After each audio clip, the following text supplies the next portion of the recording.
All right, welcome to, I think it's session 8, isn't it, of CSE 103. This will be our politically incorrect sessions on the rise of communism, socialism, Marxism, Nazism because of the evolution theory. We've got several things, too much to discuss tonight than we'll ever get through. Tonight we're going to start talking about how evolution is the foundation philosophy for Nazism. Hitler came to power because of American financiers' help. They wanted a war, they wanted an enemy, and Bill Still, I didn't have Bill Still's other book here, The Money Masters, but he also wrote this one, On the Horns of the Beast, about the Federal Reserve. Bill Still wrote a book called The Money Masters, where he describes in great detail how Hitler was given the money to come to power through the American bankers to help him rise to power to create another war, because who wins every war? The bankers. Right. Loan money to both sides, you win every time. Mussolini, the Italian dictator, was strongly influenced by the evolution philosophy. He thought the Italians were the superior race. In 1936, Italy invaded Ethiopia. Wanted to take over Ethiopia, Africa. They slaughtered them. Here's the Ethiopians with their spears and their swords against the Italians with tanks and airplanes. It was just a merciless slaughter. After all, they're just black. You know, they got to be inferior. That's the thinking that was motivated by, or that's the philosophy behind Mussolini's thinking. Hitler and Mussolini, of course, were allies for some of the war till Mussolini lost. Hitler thought the German race was superior, and they deserved to rule the world. Hitler said, by the way, Sir Arthur Keith is the same guy who wrote the book, he wrote the foreword to Darwin's book when it was republished. Darwin's 100-year anniversary book, the 1959 edition, which we have, Eric, they asked Arthur Keith to write the foreword to it because he was such a great famous evolutionist. Keith said, "The German Führer has consistently sought to make the practice of Germany conform to the theory of evolution." All you need to do is read Hitler's book, Mein Kampf, which I was reading right here, and you will see Hitler's racism all through this thing. It's really pretty incredible. His philosophy really permeates just about every page of the book, his racist philosophy, thinking the German race is superior. It's pretty scary to read this, realizing how many people followed Hitler. And then, of course, what was the church doing? How could they fall for such a thing? Marvin Lutzer, the president of Moody Bible Institute, has written a great book, Hitler's Cross. What was the church doing? Why didn't the church oppose Hitler? If the Christians just would have stood up against him, they could have done, could have stopped him. The church swallowed it too. He goes through how the church was deceived. We'll get into more later. In Hitler's book, Mein Kampf, here on page 286, depending which edition you have, some editions it's other pages, but on page 286, Hitler said, "No more than nature desires the mating of weaker with stronger individuals, even less does she desire the blending of a higher with a lower race. Since if she did, her whole work of higher breeding over perhaps hundreds of thousands of years might be ruined with one blow." Historical experience offers countless proofs of this. It shows with terrifying clarity that in every mingling of Aryan blood with that of lower peoples, the result was the end of a cultured people. Hitler somehow really honestly thought that the Aryan race was superior. They were the cultured people of the world, and the best thing that could happen to the world would be to kill everybody else. To let the Aryans succeed, okay, and take over. If you read this book, While 6 Million Died, this one, it absolutely will blow your mind of what were the people in the rest of the world doing. As I read this one, it just brought tears to my eyes over and over to realize how many people were duped by Hitler. In 1907, the United States had an immigration quota. Here's what this book says on page 133. "Scientifically hazy theories of biological superiority and inferiority of various European races now began to dominate the formulation for immigration policy. In this atmosphere, the United States government appointed a 9-man immigration commission in 1907. After 3 years of work by a staff of 300 at a cost of $1 million back in 1907, and that's a lot more money than it is now, the commission published a 42-volume report. This massive work supported the notion that Southern and Eastern Europeans were racially inferior to Northern and Western Europeans. So if you come from Southern or Eastern Europe, they thought you were racially inferior. That was a $1 million study done by the United States government in 1907. So America was just as racist. In this book, on page 204, They tell the story how Hitler offered to send the Jews to anybody who would take them. He said, okay, you think we're being mean to the Jews here? You want them? Hitler said, I'll pay for them to come to your place. We'll send them on luxury ships. Roosevelt refused to allow them to come to America. The immigration quotas in America were such that, hey, we don't want any Jews. Now, they let a few come in, but the problem was you had to have $10,000 to come into America because they didn't want you to be a burden on the American system. Hitler, though, said, you can leave Germany if you want, but you can only take $4 with you. Well, that's pretty rough to start off with $4 and end up with $10,000 by the time you go on a 2-week trip across the ocean. So they were just really stuck. They tell the story in here of the 900 and some Jews who were on a boat that came to Havana, Cuba, and begged to be released. They went into the harbor. Here they could see all their relatives. You know, please let them off the boat. This is before Cuba was communist, okay? Please let them off the boat. Cuban officials refused. So they sailed up to Miami. They said, would you please let us come? They're killing the Jews over there in Germany. Miami officials said, no, you can't get off here. They sailed up and down the coast of the United States begging for asylum and were refused at every port in America. What happened to the Jews, you're not going to understand World War II until you understand, while 6 million died, what were people thinking? Some people were thinking, well, they're inferior species. It goes right back to the evolution theory. When Jesse Owens won the Olympics, won, I think, 7 gold medals, or 9 gold medals, whatever it was, in 1936, Hitler walked out of the stadium. He said, it's unfair to make my men race against this animal. Jesse Owens said, I wasn't invited to shake hands with Hitler, but I wasn't invited to the White House to shake hands with the president either. He said, it's all right with me. I didn't go to Berlin to shake hands with him anyway. All I know is I'm here now and Hitler isn't. Jesse Owens, the black American athlete. Hitler's hit list, I discovered this when I was reading in Keene State, New Hampshire. They've got a section of the library up there at the Keene State University that is all books just about Hitler and the Holocaust. It's the most incredible thing I've ever seen because I love to read about Hitler and the Holocaust, you know. They got this huge section of the library, all books about Hitler. So I went in there, had 6 hours to spare before my next meeting. You know, I had to speak somewhere at a church that evening. And I asked, they've got a librarian just in charge of that section. Or they did have it, I don't know if they still do. But I said, sir, why did Hitler kill the Jews? You know, why not somebody else? Well, he did kill a lot of people, but why did he hate the Jews so bad? For the next 6 hours, that guy brought me book after book after book. He said, oh, well, here, you can get it figured out from this and from this and from this. And we found Hitler's hit list. Why the Jews? You know, why not the Italians or the Spanish or the French? Or why Jews? Hitler thought the blonde-haired, blue-eyed the Norwegians, were close to pure Aryan. Make sure you take note of that. Blonde hair, blue-eyed, Norwegian. Båda står det till idag. You know, ja, sure, you betcha. Ofta. And he thought the Germans were blue-eyed or brown-eyed. That's less desirable. Blue eyes is the most desirable. Hey, they're mostly Aryan. It was a big deal in Germany to go around and check people's eyes to see what color they were. They had charts the doctors would use to see how much Aryan you were, what percentage Aryan. How many have seen that stuff before on TV, the kind of thing they did with checking the eyes, even checking, they call it phrenology, I believe, measuring the dimensions of the skull, different dimensions of the skull to find out how close to pure Aryan they were.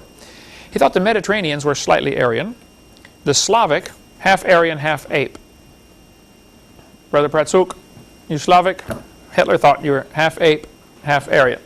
He said the Orientals are slightly ape, the black Africans are mostly ape, and the Jews are close to pure ape. From the book Hitler Movement, page 107. The reason Hitler killed the Jews was because of his philosophy, his belief that they were an inferior species. And he thought, look, they're taking up valuable space that really belongs to the Germans. And as you read through his book, Mein Kampf, it's just scary to think that this guy thought this, okay? And then he hid behind the cloak of Christianity. He was a Catholic, and he wanted people to think, well, I'm doing this in the name of God to, you know, purify the race. Because some renegade Catholic priest back in 1912, I believe, wrote a book claiming that, you know, that years ago there were just two races, the apes and the Aryans, and they intermingled. And now we have a whole range of people, everything from ape to Aryan and everything in between, and we need to just eliminate all these inferior half-breeds and allow only the Aryans to survive. Hitler read that, believed it, and acted it out. Probably 13 million people died because of World War II. 6 million Jews were slaughtered in the camps. One of the Jewish doctors who survived the Holocaust later said, "There's a difference between those who look upon their fellow human beings as common creatures of a common creator and those who look upon them as a conglomerate of biologicals and chemicals." Powerful statement here. If you look at somebody else and say, wow, God made this person, that makes you think of him one way. If you look at him through the eyes of a person who believes in evolution, hey, they're nothing but chemicals that got together by chance. That's what evolution teaches. This doctor ought to know. He was in the prison camp, okay? Now the Jewish Talmud, this is something, Eric, you need to get down, because the Jewish, the Torah is the same Old Testament as we have. Okay. T-O-R-A-H, okay? Yeah, I don't know of any differences. There may be some little stuff, but very, very, very similar. The Talmud is a book of Jewish writers writing their ideas. It is not the Bible. So you got to be real cautious if you get into a discussion if you're talking about the Talmud, which is not good, or the Torah, which is perfectly fine. The Jewish Talmud teaches that non-Jews are to be exterminated. See, they're just as racist as anybody else. They think they're superior. In the section of the Talmud called Yabamoth 98a, it says, all Gentile children are animals. In the minor Tractus, Sophorum 15, Rule 10, even the best of the Gentiles should all be killed. Nice guy, huh? Yeah. Okay. You want to get the website Hoffman-info.com. He's got a ton of stuff on the Talmud. I met him when I was out in, speaking in Coeur d'Alene, Idaho, out in that region. I don't think it's possible to fully comprehend what happened in World War II and what caused all this suffering until you see how evolution ties in. The more I read on Hitler, and I read a lot on Hitler just to keep my blood boiling, you know, and to try to understand why did he do this, the more it makes me angry that we are paying to have this same philosophy of evolution taught to our kids in this town today. They learned this. During World War II, I've had several people tell me this is true. I cannot document it. I'll just tell you what Milton Cooper said in his book, which I have in there, Behold a Pale Horse. He said during World War II, a Polish salesman working for I.G. Farben Chemical Company. By the way, I.G. Farben Chemical Company was tied in with Rockefeller over here in America. The Rockefeller Standard Oil. Chemical company, remember, love of money, root of all evil. Okay. This guy, Polish salesman, sold cyanide gas, Zyklon B, and malathion to the Nazis to help exterminate the Jews at Auschwitz. After the war, he feared for his life, so he joined the Catholic Church and became a priest, 1946. In 1958, he was ordained as Poland's youngest bishop. After 30 days, the reigning pope was assassinated, and he became Pope John Paul II, the current pope right now. Interesting story. I want to get more documentation on that. Milton Cooper does a tremendous amount of research, and I know of no reason to doubt what he said, but so far I've been unable to prove this story is true, but it might be something you might want to watch for if you've seen it. Old guy, the Pope. Yep. That's the former cyanide salesman. What better place to hide than right out in the open? As I study and read on what happened with Hitler and the Holocaust, I'm constantly tying it in with why he did what he did. You know, what he did was horrible, but why? What would motivate a guy to do that?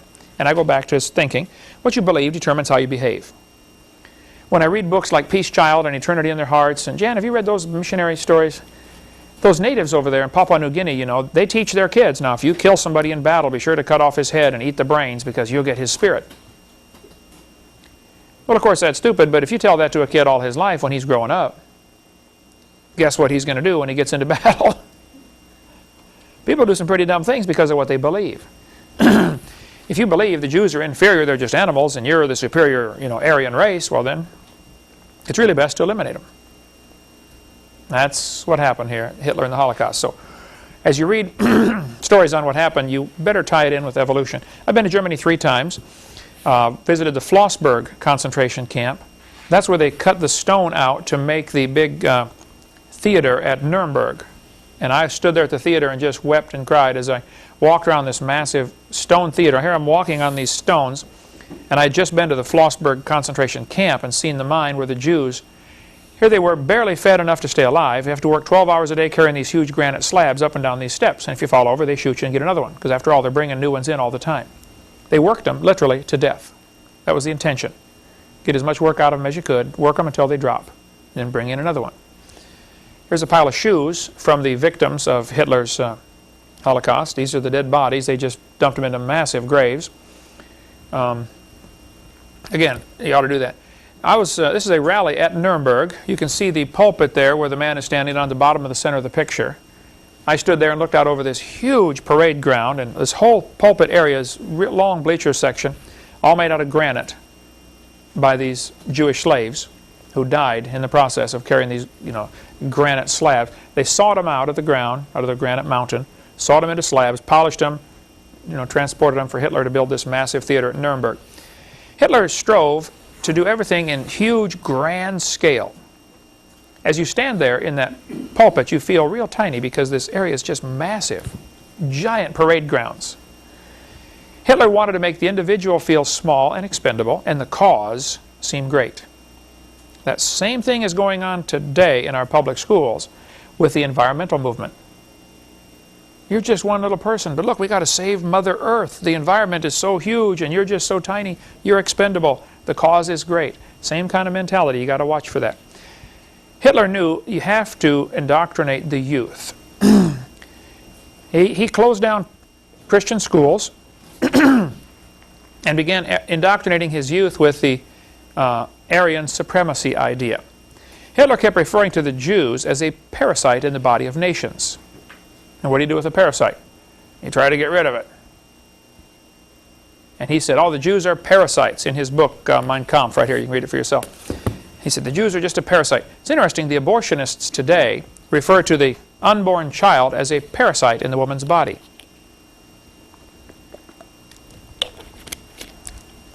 Makes you wonder where they got that mentality, huh? During the time Hitler was in control, and even way before that, this was taught, it's still taught today, by the way, that the embryo growing inside the mother has gill slits. It was a German professor, Ernst Haeckel, who made this up in 1869. This influenced the Germans. He traveled all over Germany and converted people to believing in evolution with his big charts. This led to the idea that if evolution is true, then, one race must be superior. And obviously, it's us. That's kind of the way it ended up, 1870, we had Otto von Bismarck. The Bismarck was named after him. Otto von Bismarck started the war, to prove the Germans are superior. If you're going to have a contest to see who's superior, how do you decide? Well, you got to fight it out. We do the same thing today in football, boxing. Who is superior? Let's duke it out and find out. Haeckel was a liar. Here are the drawings that he made on the top. Underneath are actual photographs of these creatures. We covered that in seminar part 4. He was just flat a liar. But that had a strong influence on, and still does today. I read a letter to the editor yesterday from the St. Louis News Post-Dispatch, where this medical doctor wrote in, and they asked me to comment on it because I do every Wednesday morning a radio station in St. Louis. I'm on the air at 7:20 doing a call-in talk show. Have for a long time with the Tim and Al show, KJSL St. Louis. This doctor had written a letter and they faxed it to me, and he said, we've got proof for evolution. The human embryo has gill slits. This guy's a medical doctor. He ought to know that was proven wrong in 1874. But he's still teaching it. Here, 2001, teaching people, yeah, we got proof for evolution because of the gill slits. I mean, talk about behind the times. Hey, it works. It makes kids believe in evolution. So go ahead and teach it. Hitler was talking to a man one time. This man said, you'll never get me to come into your camp. I'll never be a Nazi.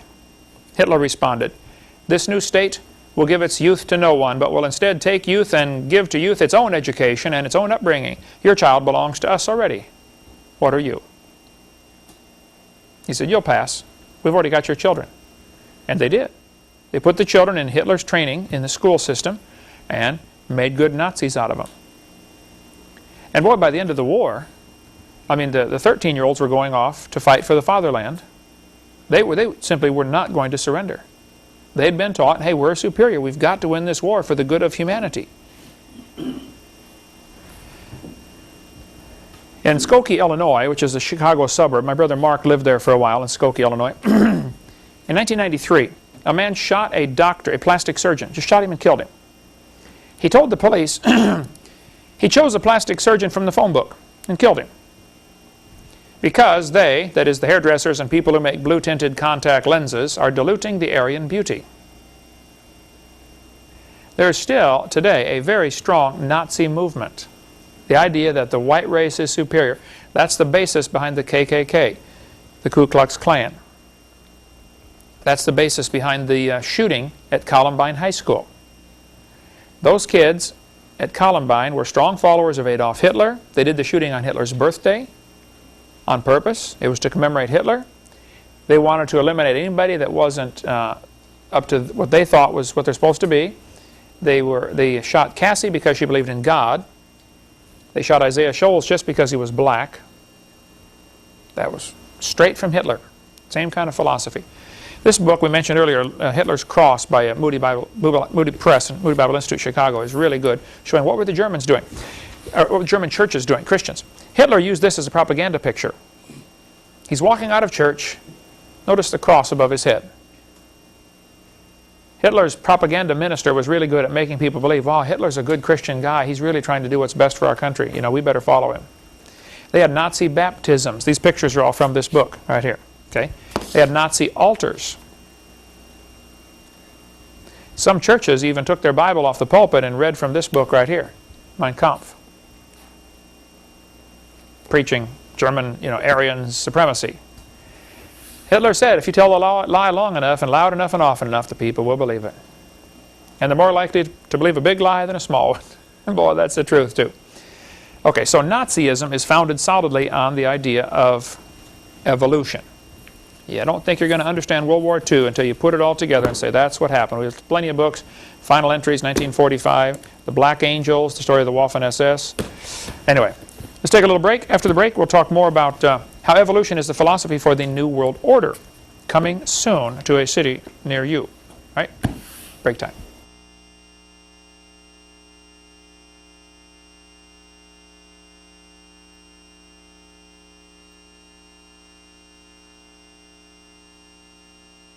We're going to talk now about how evolution, the idea that man is God, basically, which is what evolution boils down to. Satan said to Eve in the Garden of Eden, ye shall be as gods. This seems to be the primary philosophy and thinking that he is using to bring about what's going to be a one-world government, commonly called a New World Order. Satan, for all of his time that he's been in existence, apparently, except for the first maybe 100 years, Satan wants to be the ruler of the world. He wants to control this place. He wants it all to himself. He wants us gone because we're made in the image of God. He doesn't like us. We're not welcome here. The United Nations seems to be the primary key factor, key player now in the drive toward a one-world government. Some of the goals of the United Nations, this was at the meeting held in September of 2000. They said, here's the goals, okay? We're going to establish a standing UN military force that can intervene in the internal events of any country. Steve, in the military, do you ever have to, do they have the military and Marines use United Nations patches or UN? I believe so. I believe we do. You'll see that coming soon. That's why they're Velcroed on. Take off your patch, put a UN patch on. There was that big stinker a couple of years ago about that. The one Michael knew. Yeah. He refused to wear the UN patch. He said, I'm a United States soldier, not a United Nations soldier. And one of the things that happened with Gulf War is we kind of got used to the idea of the United Nations conducting wars. Same thing with the Korean War. Same thing with Vietnam War. This is supposed to be a United Nations doing this. And it's just psychological conditioning of the people to accept the idea of the United Nations having an army. They want to eliminate the veto power held by the U.S. in the Security Council. This is their goals as of the year 2000. They want to give the United Nations jurisdiction over the Earth Commons. That means the United Nations, this is the goal that they want, the United Nations will have the authority to decide who gets to control the oceans, the minerals, the Earth's crust, the atmosphere, the airwaves, and etc. Everything. They will think they own and control and decide on the Earth. what's going to happen. They've already divided the earth up into sections. We are in section 64. They know that American troops will not be likely to fire on American citizens. So they've already got the world divided up into sections where different troops will control different sections. Like American troops will be over in Bosnia, while Russian troops are over here. Just in case there's any, problem, you send in the Russian troops. So it's a good thing we've got a bunch of people on our staff that speak Russian, because they'll be in charge of basically all of the southern United States, except for California area. The Belgians will have the north central United States. The troops from Venezuela will have the New England states. It's already divided up where, who will not be loyal to those people, but will be loyal to the United Nations. This is the way it's going to work. They've been making plans for their New World Order for many years. Satan has been making these plans. The Lord is in heaven laughing about it. We as Christians do not need to get nervous about this. We need to get busy. God is laughing. When you read Psalms chapter 2, the Lord said, "Why do the heathen rage and the people imagine a vain thing? The kings of the earth set themselves, the rulers take counsel together." Let's put UN in there. "Against the Lord and against his anointed, saying, Let us break their bands asunder and cast away their cords from us. He that sitteth in the heavens shall laugh. The Lord shall have them in derision." God is laughing at these plans for a new world order. Now, it's a little tougher to laugh on our perspective, because we're going to have to go through some of these problems, but God is not nervous. And if we're His children, we should not be nervous either. At the UN Secretary General meeting agenda for September 6, the year 2000, they said we want to give the UN the power to tax. Coming soon now, you watch this. It'll be able to tax fishing on the oceans, particles being emitted into the atmosphere, extraction of minerals from the earth. You want to take some coal out of the ground? Sure, you just pay the United Nations a tax, because after all, it belongs to them. That's their thinking. This power to tax the global commons will quickly make the UN more powerful than any country, including the U.S. This is all part of the plan. They want to grant the UN authority to regulate international commerce, and they want to control food. Right now, last I heard, was like 95 to 97% of all food distribution in the world is controlled by ADM, Archer Daniel Midland Corporation, which is, I think, if I have all this straight, it's been a while since I put these details together, Prince Philip of England is one of the key players in here. See, the English rulers in England, Queen Elizabeth, Prince Philip, they think they are of the Illuminati bloodlines. There's some good books if you want to get into more on that topic.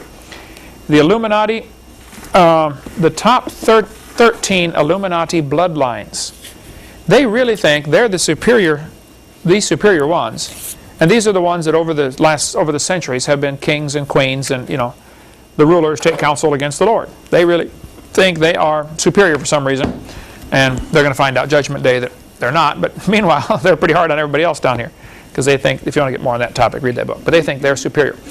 Peter Singer, father of the animal rights movement, said, "Christianity is our foe. If animal rights is to succeed, we must destroy the Judeo-Christian religious tradition." The Christians are the enemy. We will not be welcome. You mentioned during the break that Hitler said the Jews are inferior, they need to be eliminated. It's just a simple matter of painting the Christians with that same brush, saying, well, these Christians are not going along with our plans for a new world order, and we really need to eliminate them. We will become hunted. We'll be the enemy. We won't fit into the new world order.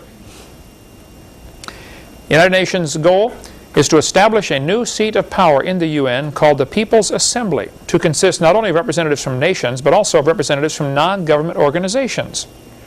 The Secretary General and his allies can then decide which NGOs are represented, and can thereby control the decisions made by the UN. Suppose there's 220 countries in the United Nations, and they create 230 non-government organizations. Now you have majority vote. Simple. Create a new international court that will have jurisdiction over all nation states. This is the goal of the United Nations. You need to read this book, and I brought several if you want to look at them. They're $5. It's Peter Kershaw, Hush Money. This is basically 2 chapters of his bigger book, which is much better. if you want the whole story, in Caesar's grip. Now we carry both of these in our bookstore at less than the recommended price because we want people to get, I think this is $5 and this one's 15. If you want to understand how the churches and people have been tricked into going along with the New World Order, these would be great books to get to comprehend what's happening. Oh man, what a long story. Churches, 100 years ago or so, there weren't any, very, very few, incorporated churches. You want to start a church? You start a church. You don't ask anybody's permission. You just start one, okay? When I started this ministry, Creation Science Evangelism, we didn't ask anybody's permission. God wants us to do it. Okay, God, you own the world. You told me to do it. How much higher do I need to go for authority? I don't need to get the government's authority for do something God told me to do. Now, in typical Caesar fashion, the government doesn't like that idea. They want everybody to get their permission. A true church, a real honest-to-goodness, true biblical church, not a corporation of the government, cannot get building permits because that is subjecting God. The churches say, well, Jesus Christ is the head of the church. Oh, yeah? You're just saying that, okay? You don't really believe that. Our founding fathers would have turned over in their grave if they'd have thought that the government was going to tell the church, you got to get our permission to build a building. They'd have started another revolution over that. And yet 99% of the churches in America are corporations because they somehow think they have to get that 501c3 status to be tax exempt. Because they think, goes back to the love of money, root of all evil, they think people will give more money to the church if they're 501c3. The truth of the matter is, most of the folks probably don't have to pay income tax anyway, but they're doing it. The church certainly does not have to have 501c3 status, and Peter Kershaw goes into all the details in here. His introductory statement, the whole first paragraph is from a IRS, one of the leaders in the IRS, who says, I don't know why the churches are getting incorporated, but as long as they want to, that's great. We'll be glad to take them under our authority. That's basically what happens. A church can, we can give, if somebody wants a tax write-off, they can donate to our ministry, we can give them a receipt, and they can use it as a tax write-off. There's nothing wrong with that, perfectly legal. But the last thing we're going to do is become a corporation. A 501c3 status would be the dumbest thing any ministry could do, in my opinion. Read this and then you'll agree with me, okay, if you see Peter Kershaw's opinion here. This, though, is part of the plan to get the church under control of the government because they want to have a one world, New World Order. One world government with the United Nations in charge of everybody. So I'd recommend you read that. Congressman George Hansen from Idaho, in the foreword to this book, In Caesar's Grip, he said, it's impossible to have religious freedom in any nation where churches are licensed to the government. If your church government, is your church government licensed, or your church 501c3 and or incorporated as a non-profit organization, that's exactly what it is. It's a corporation of the government. It's not a church anymore. You know, the IRS acknowledges that churches are automatically tax exempt and tax deductible without applying for 501c3 recognition. No church has to have this. Once they do, that puts them under the government, and now they've got all these rules and regulations. The way our founding fathers designed it in the Constitution was, you have the government and they have their sphere of influence, and the church is sovereign. Like Mexico, we don't tell the Mexicans what to do, and the Mexicans don't tell us what to do. If a Mexican police officer showed up at the door and said, Steve, come with me, you're under arrest for driving too fast. Your question to him is, sir, what authority do you have over me? He doesn't have jurisdiction. Okay? It's a big deal in the military. You know, where's your jurisdiction end?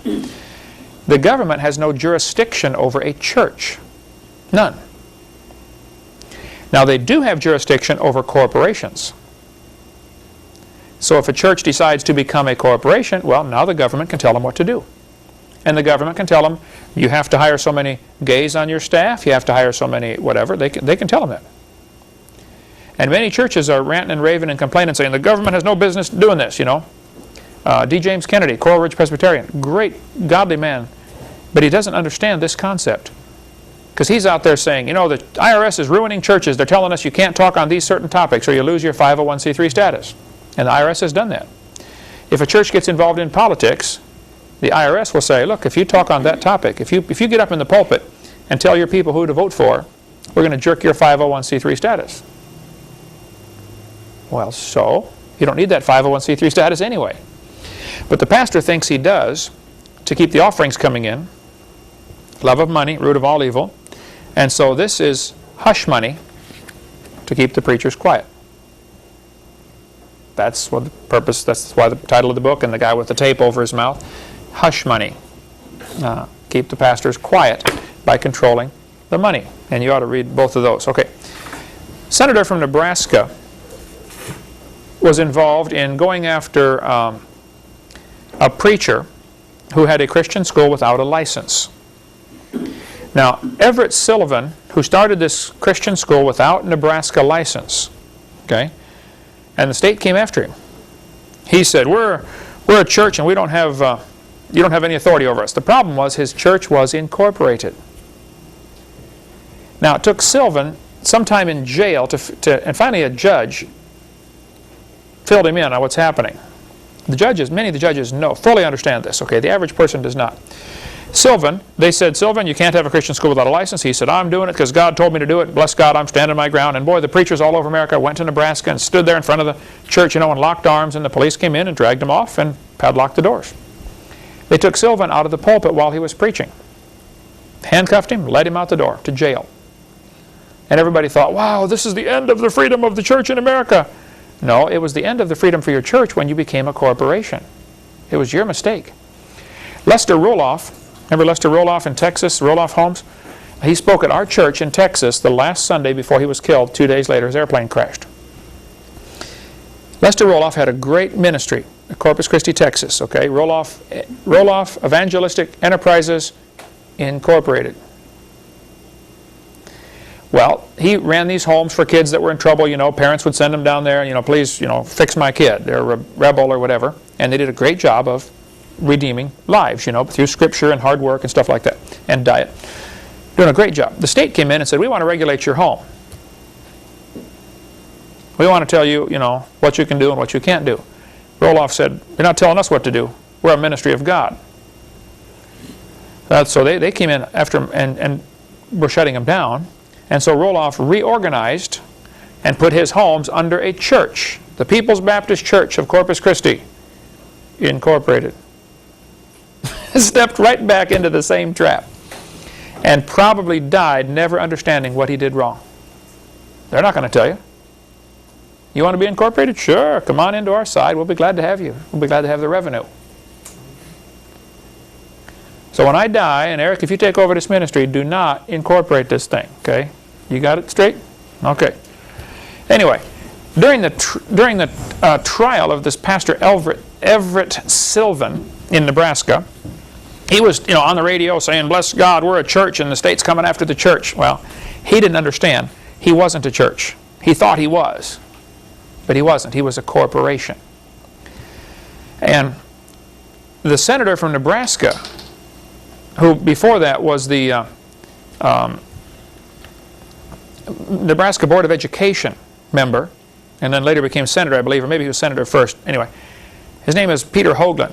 He's on the radio debating with Everett Sullivan. And on the radio, Hoagland said, fundamentalist parents have no right to indoctrinate their children in their beliefs. We are preparing their children for the year 2000 and life in a global one-world society, and those children will not fit in. He knew, as a senator, there are plans for a one-world government. Just like Hitler prepared the kids for their one-world government, their Third Reich, the 1,000-year reign of the Aryan race. Hitler worked on preparing the children. There are people who want to prepare our children for a new world order. All over the United States, UN military equipment is already being spread out. The plans are being laid and implemented to have a one-world government. They have portable detention camps. Pull up a truck, take off the camp, you have a prison anywhere. Have a riot in Pensacola, too many people not taking the mark of the beast, well here, put them in prison. I can talk for hours on this. Gary Fry, a friend of mine in North Carolina, is quite an expert on the New World Order. I pretty much speak on creation, evolution, but since evolution ties into communism, socialism, Marxism, that's why we hit it in this part of our series. But Gary Fry, his website, youthofamerica.com/Gary Fry, and his phone number is right there. He has great information if you want more on the New World Order, the camps that are being set up, what's happening with the bombing of TWA 800 and who blew up Oklahoma City. He's got tons of material on that. Very good stuff. Get a hold of Gary if you want more on that. Okay. Let's see.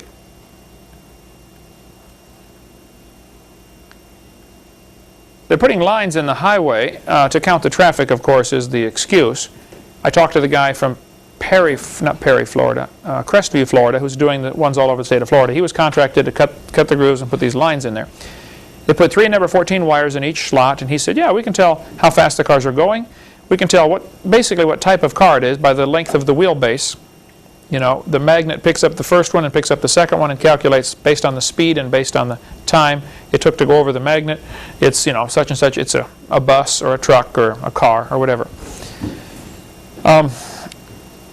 He did not know, but I've been told by reliable sources that 3 number 14 wires is sufficient to handle the charge, the voltage, to have electromagnetic burst, EMF, electromagnetic. No, there's another name for it. What is it? EMP. Pulse, okay. Atomic bombs do this. If an atomic bomb goes off overhead, it produces electromagnetic pulse that will basically destroy computers within a certain effective radius. Just blow their brains out, okay? Almost all cars built after 1982 are electronic ignition, and a good EMP will shut them down. There's been research, and I've heard it's in effect now, it's available now, where you can simply have these, like a radar gun, but you aim it at a car, and it will shut off electronic ignition. For catching speeding thieves will be the, speeders will be the excuse, but all they got to do is apply that same technology to those who are running from the New World Order. Shut down traffic, snarl traffic. Over to the side, we've got them all over Pensacola, these, lines in the highway. Over to the side, you'll see on Interstate 10 there are several of them.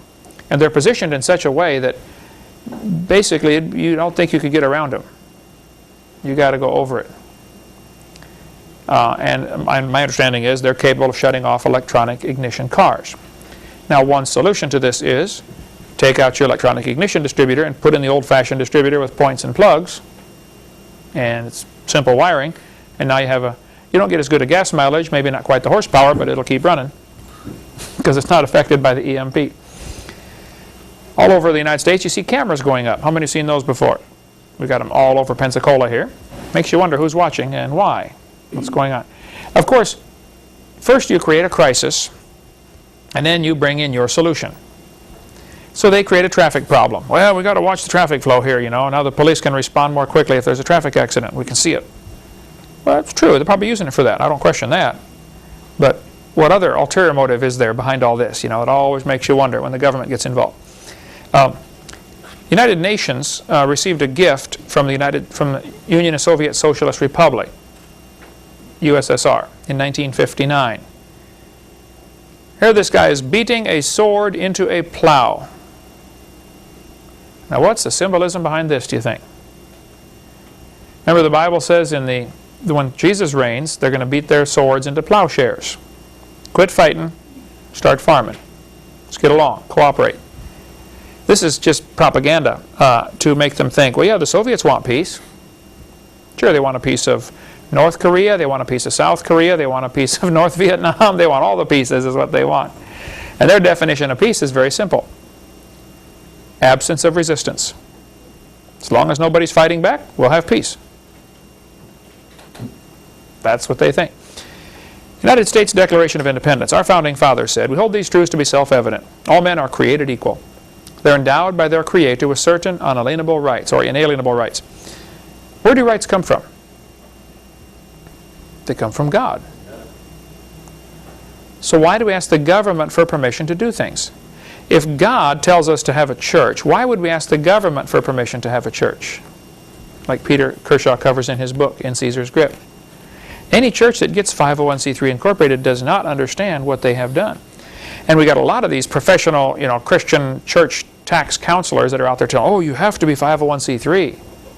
Well, just read this book first, and then you make your own intelligent, informed decision. It goes back to the 2 basic philosophies of government. There's 2 basic philosophies of the whole world. There is a God, or there isn't. Boils down to that.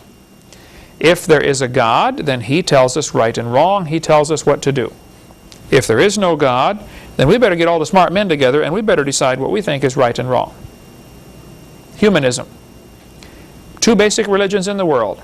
There's a God, or man is God. Covered that before. That's what it boils down to. Now, if evolution is true, and there is no supreme being, then laws come from man's opinion.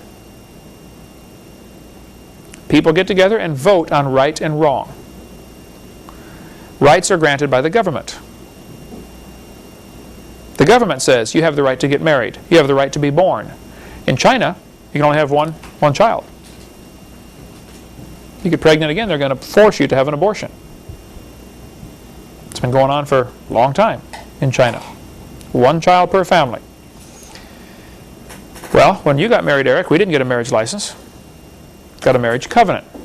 A legal marriage is you and your wife or husband sign the document and two witnesses. If it's in a family Bible, if it's a religious document, that's all that's necessary. Now, several times you've had hassles because of that. Because the banks are tied into this. Everybody's tied in together with this plan toward a one world government.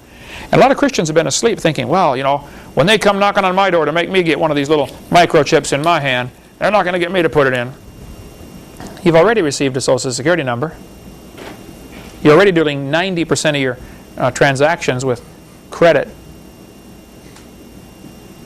Yes, you'll receive one of these. It's just going to be a matter of you can't buy or sell till you have one. Simple. They're not going to force you to get it. You'll come ask them for it. Can I please have one? I'm hungry. I predict that's what will happen. If evolution is true, then the government should be the provider. This is where our welfare state comes in. It's called a democracy. Democracies are dangerous forms of government. I don't recommend anybody have a democracy. But here we got our people in America, and Bill Clinton his big thing was we're going to spread democracy around the world. Any place the United Nations went in to establish a democratic government, it ended up with a communist government. That's really what they ended up with. If creation is true, then laws come from the Creator. And rights, you can't put a lien against them. They're unalienable or inalienable. You cannot put a lien against these rights.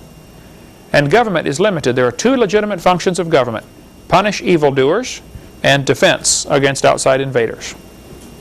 You guys in the military, that's a legitimate function of government.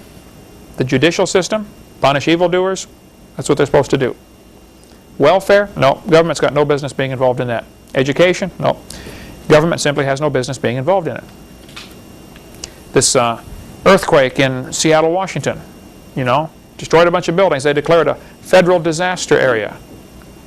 Well, look, I think it's horrible. I mean, I got a brother and a sister living up there, okay? Yes, it's horrible what happened in Seattle, Washington. However, the government has no business being involved in taking money from people in Florida and sending it to Washington. Government's not supposed to do those kind of things. It's unconstitutional. But they've been doing it for 100 years and nobody stops them. Under a constitutional republic, the law is supreme because the law came from God. People got together, read God's laws, and said, okay, how does this apply to us today? And they made laws for their people in line with God's laws, basically the 10 Commandments, the Decalogue. Okay, God says don't kill. All right, if you kill, here's what happens. God says don't steal. Okay, if you steal, here's what's going to happen. Here's the punishment, penalty. And one of the smartest things we could do in America would be to close down, just almost totally, but close down the prisons. We don't need prisons. So the dumbest thing you can do is pay $100,000 a year to keep some guy locked up. For certain crimes, he should be executed. For other crimes, he should pay back fourfold like the Bible says. That would stop 90% of the crime right there. Okay, my hobby horse. What happens, though, in our time we have remaining, they will create a crisis which will cause the people to accept more government intervention.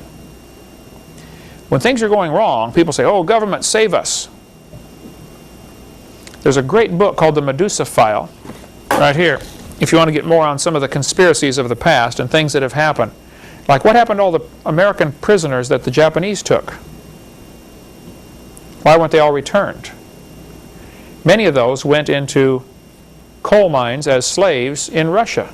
Japanese sold them. Sold the prisoners. Vietnam War.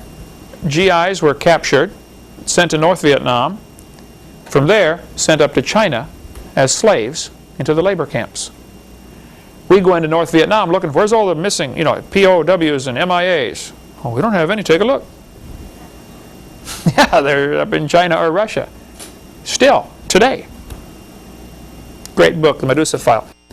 The John Birch Society, they're now calling it General Birch something or other, because the John Birch Society's got kind of a bad, because of all the media slurs, that name kind of comes across bad. I'm not a member of the John Birch Society. I'm not against it at all. Okay, in fact, I'm for it. But just so folks know, I'm not a member. John Birch was in China when the communists took over, and he was murdered by the Chinese communists. So to fight communism worldwide, the John Birch Society was started in his honor.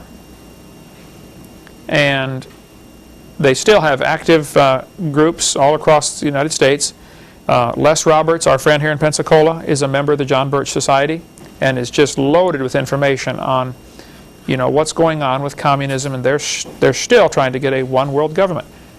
And if you think the Berlin Wall came down because communism was defeated, boy, have you been duped. The Berlin Wall came down because they didn't need it anymore, because there's just as much communism on the other side. Don't need that wall anymore. Get at the website cuttingedge.org for lots more information on this topic. There's a book called The Protocols of Zion. Now, there's a lot of controversy about this, and Eric, just because I mentioned this, you're going to probably take some flack, because the Jews will get real upset about this. Apparently what happened, this is the Hovind theory, okay? Some of the rich guys in the world who want to control the world created a plan of how to gain control of the world. They wanted to blame it on the Jews. So they wrote the book and called it Protocols of Zion for Jews. Some of the leaders of the New World Order are Jewish, okay, but I don't think all of them are, to my knowledge. But the purpose was to write this book to tell everybody what's going to happen, and at the same time, protect yourself in case this book gets discovered by the wrong people. And sure enough, the wrong people have it. I have it. So I'm definitely one of the wrong people. Never mind. So if we can get you a copy of the Protocols of Zion, I've got it in my computer right here. I could call it up. It's like 80 pages or something. So if we just simply print, or you can get it at any library, I think. If our printing cost would be, well, Becky, you could run copies if somebody wants it. Let's sell it for $5. Huh? I can't hear you. $8. Okay, that would cover our running all the pages, 80 pages, stapling them together. $8 if you want one of those. Or if you can get it at your library if you want. But here's a quote from the Protocols of Zion. Confirmation of Rathenau's statement came 20 years later in 1931 when, whatever this guy's name is, a prominent member of the Jewish Alliance Israelite Universelle wrote in his Paris, La Capitale des Religions, the meaning of the history of the last century is that 300 Jewish financiers, all masters of lodges, rule the world. Interesting. He's claiming here that 300 Jewish financiers that are masters of lodges, Masonic lodge, stuff like that, are the ones who really rule the world. There's a book called The Committee of 300. As you read the book, you'll say, wow, this is what's going on, huh? These are the guys who want to control the world, and here's how they're going to do it. It's all spelled out right here. This, did I put in the front cover where to get it? Dr. Lauren Coleman wrote the book. Let's see, ocular enhancers again. You can write to WIR 2533 North Carson Street, Suite J-118, Carson City, Nevada, 89706. Becky, make a note, if you would, for me to put that address on this 5A slide 343. Okay, and it's off the back of the book. I'll put that on here so folks at home can watch that. If you want to get more about the Committee of 300, these are probably the ones who really ultimately make the decisions. That would trickle down to other groups that are involved in this, like the Council of Foreign Relations, CFR. If you want to get more on the Council of Foreign Relations, or some of those. You might want to get any of the books by Des Griffin. He's really good on this topic also. We sell this one, The Fourth Reich of the Rich. In our bookstore you can get it, but he's written lots of other books like Descent into Slavery, Des Griffin. I think he's written 4. Very knowledgeable on the topic of the New World Order if you want to get into that. So what they do, what the bad guys do, they create a crisis so that people will come along and ask the government, please help us, please do this for us. So they created the Depression, 1929, stock market crash, so that people would come ask the government, would you please take care of us, feed us? The government said, sure, here, take this number. Social Security was introduced in 1933 in the middle of the Great Depression. The Civil War was purposely created as part of the plan toward a one world government. So was World War I, so was World War II. The 1929 Depression, Churchill was brought into the visitors gallery at the New York Stock Exchange to witness the stock market crash caused by the Federal Reserve. Yes? You mentioned that the Civil War is Lincoln's War. Yes. Abraham Lincoln was a big player in this. Now, he had some very good qualities, okay? He did not claim to be a Christian. Matter of fact, he claimed not to be a Christian. One of the last entries in his diary was, he said, I've been concerned about publicly professing my faith in Christ.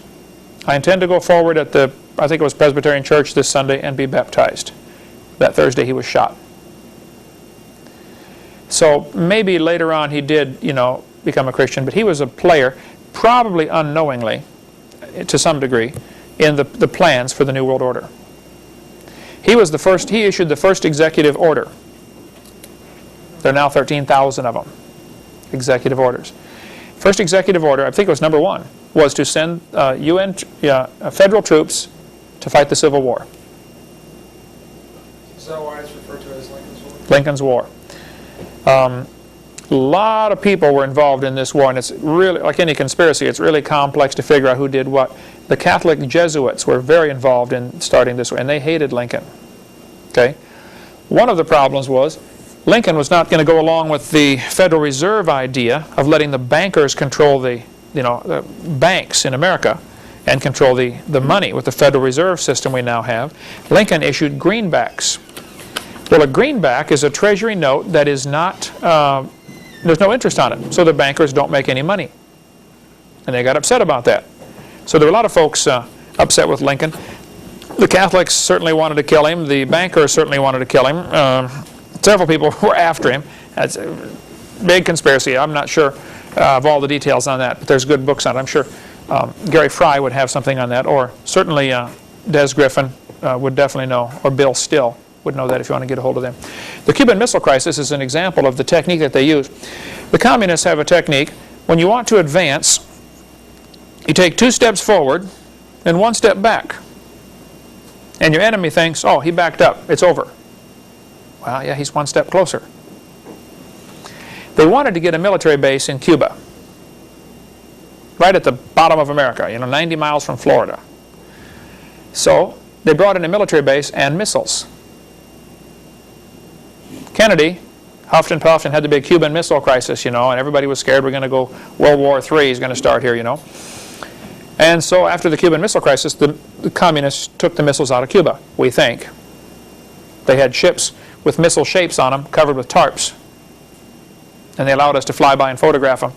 Oh yeah, you can build one of those out of wood, So we think they took the missiles out, I don't know. But they kept the base. That's what they wanted. 2 steps forward, 1 step back. And everybody in America said, oh wow, they changed. We got rid of, well, we beat them that time, didn't we? Well, idiot, they beat you, is what happened, okay? Oklahoma City bombing. Get the website harvest-trust.org or talk to Ben Parton. Now Ben Parton, it was a explosives expert. I think he was a lieutenant colonel in the Air Force. He did a great videotape with Gary Fry. There's Ben Parton's phone number right here. Ben Parton did a tape with Gary Fry on TV. Gary Fry's in North Carolina. You think you met him, didn't you? Okay. He said, look folks, I'm an explosives expert. A truck bomb did not blow up the Oklahoma City building. Absolutely no possible way. That building was blown up from inside, probably C4 explosives wrapped around the pillars. because an explosion in the truck is not going to knock all these pillars out. But there is still today news media spin going on trying to convince the people that the truck bomb did it. Watch the footage we have. I think you've seen this, Eric, haven't you, of right after this happened. They're talking about, now today they talk about this huge Ryder truck full of fertilizer that exploded and blew a big crater in the ground. Watch the footage. They're walking right up to the building. There's no crater in the ground. There never was. No nitrous oxide either. No residue of nitrates. There would have been poison gas from the explosion that knocked out people. And the people across the street, sitting in the restaurant, broke a few windows. Why didn't it blow the wall out of that building? And pieces of the Muir building landed across the street. It blew out. It didn't blow in. You don't need to be a genius to figure it out, okay? But you tell the lie long enough, the people believe it. And the poor victims of the Oklahoma City bombing are thinking this Timothy McVeigh did it and that guy ought to be hung, Well, he might have been a patsy involved in this, but he didn't blow that building up. Okay, he's taking the blame for it. But that is not what happened. Call Ben Pardon if you don't believe me, okay? Ask him. What was happening, one of the purposes of blowing up the building, there were several purposes apparently, was to get rid of a couple of agents who were not loyal, who were going to squeal on Bill Clinton apparently, about what happened at Waco. And they happened to be the only ones in the building who died. That morning at 8:05, I think, whatever time it was, they decided the government agents are going to get in a bus and take a tour of Oklahoma City. Well, duh, they live in Oklahoma City. What if I got our staff together and went, hey, we're going to tour Pensacola? I live here. I don't want to tour Pensacola. Let's get to work, okay? So only those that were not loyal were left behind, and they happened to die. Same thing if you watch what happened at Waco, when they climb up the ladder to the roof and the agents go in the window on the roof.